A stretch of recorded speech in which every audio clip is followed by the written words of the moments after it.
Live from downtown Detroit, home of WDIV and Click on Detroit, Local 4 News at 6 starts now. All they can do is wait. A live look at Port Huron, where thousands of trucks are backed up for more than 10 miles. They are waiting to cross the Blue Water Bridge. Their plan B, actually, at this point for many of them, for getting into Canada. And it tops our news tonight at 6. The Ambassador Bridge normally carries 25% of all trade between the U.S. and Canada, and that's closed for the third straight day. There's still no access to the part of the bridge that leads into Canada. There is some traffic on the side leading into the U.S. The cause of the closure is a blockade by people protesting vaccine mandates in Canada. Windsor's mayor spoke today and said he knows people are wondering why police aren't just going in with tow trucks to move the protesters, but he said it's all about safety. You have a number of people who are on the ground here, who are part of the protest group, who have outwardly stated that this cause is so passionate for them, that they feel such a passion for this particular cause that they're willing to die for. And I think one can appreciate that if you have people who hold that sentiment, the situation can escalate and become very dangerous for police and those members of the public in very short order. I hear you. I hear that you want this to end and you want these people to go away. And so do we. And so allow us to sensibly work through this so nobody gets hurt. Mayor Dilkin's asking for time, but meanwhile, trucks have been rerouted to the Blue Water Bridge at Port Huron, causing huge backups there. Our Tim Pamplin is live in Port Huron with a look at how long of a wait drivers are enduring there. Tim.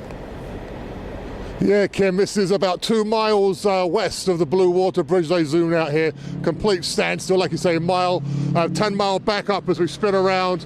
There's nowhere for these trucks to go. It's interesting, these truckers, Canadian truckers, started this campaign and now they're stuck in the backups as a result of it.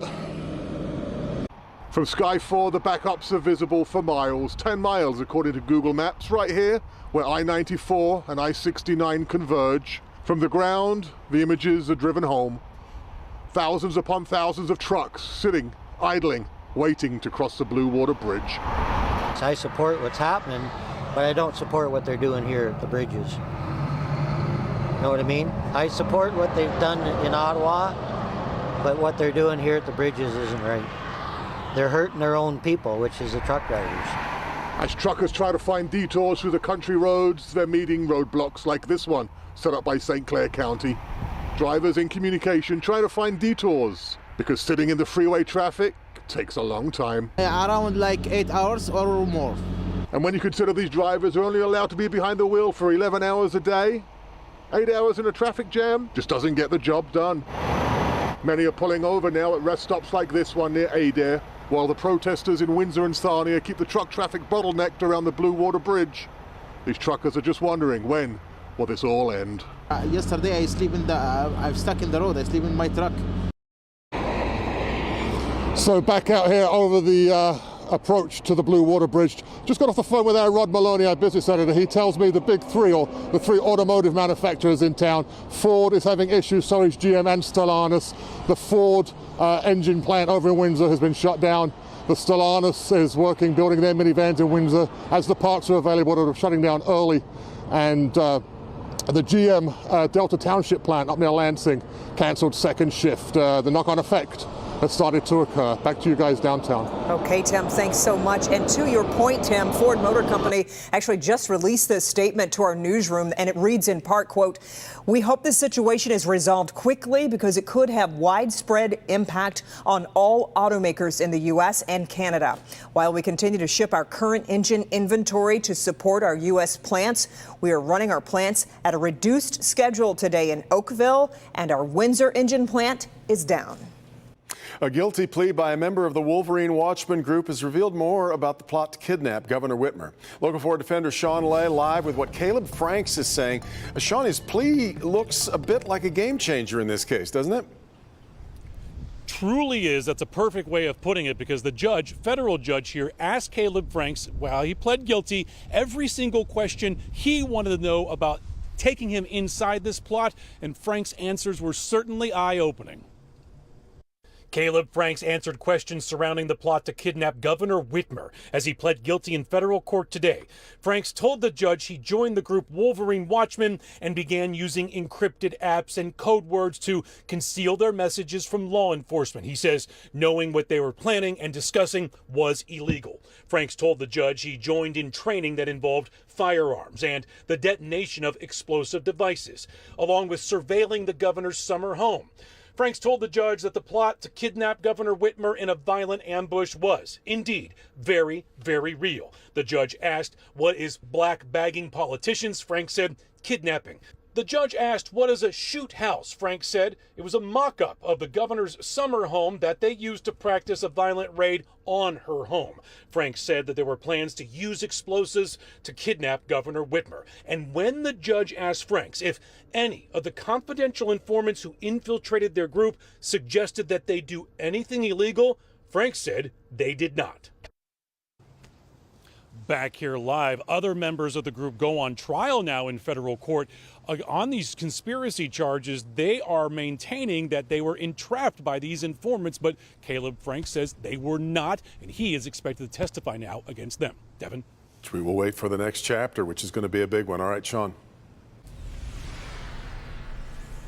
Coronavirus cases continue to decline across the state of Michigan. The state reports 7,527 new cases over the last 2 days, an average of more than 3,700 cases each day.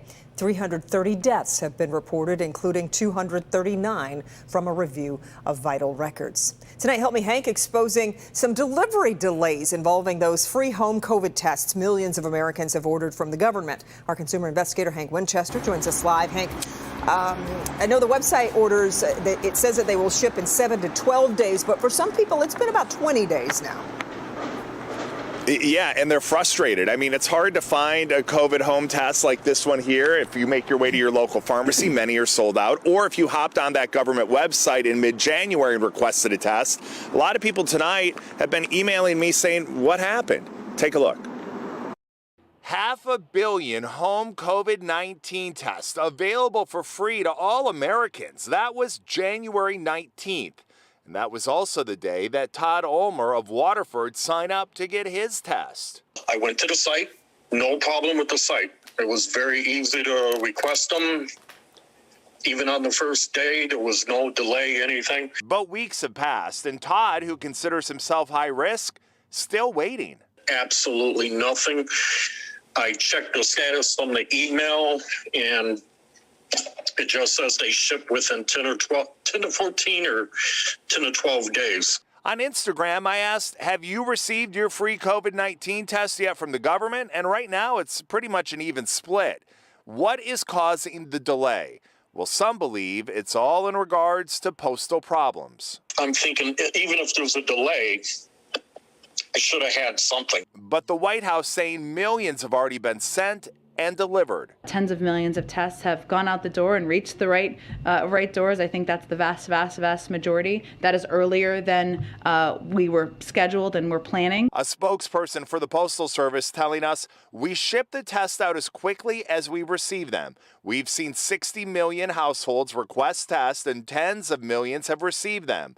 This is huge demand and we're making incredible progress. Now, some people tell me they've been able to track the delivery of their COVID-19 test and tell me that they believe it's been stuck at their local post office. So if that is the case, or if you've had postal issues, that's the best advice. Make your way to the post office itself. Ask for any mail of yours that may have, in fact, not made its way yet to your house. We're live here tonight in Ferndale. Hank Winchester, Help Me Hank, Local 4. All right, Hank. Governor Whitmer's $74.1 billion election year budget has been presented, and here's some of what is in it. $74.1 billion. It includes investments in roads and infrastructure. It offers pay bonuses to frontline workers. It cuts taxes for retirees and lower-income families. It also significantly boosts education spending. Governor talked more about her education plans at an event in Grand Ledge this afternoon. This budget puts Michigan students first. It will, 1, make our schools safer, 2, help our students catch up, 3, support our teachers, and 4, ensure that every kid can go back to just being a kid. all the stress of the last 2 years. Let's help them focus on their academics and their social skills and their deductive reasoning skills and the things we want our kids to have carefree, but the support they need. Meantime, Republican legislators are reacting to the governor's proposal. They favor broader tax relief than Governor Whitmer's targeted cuts, such as a reduction in the individual and corporate income tax rates. Of course, her budget, though, is subject to approval by the Republican-controlled legislature. Deadline to approve a spending plan is June 30th.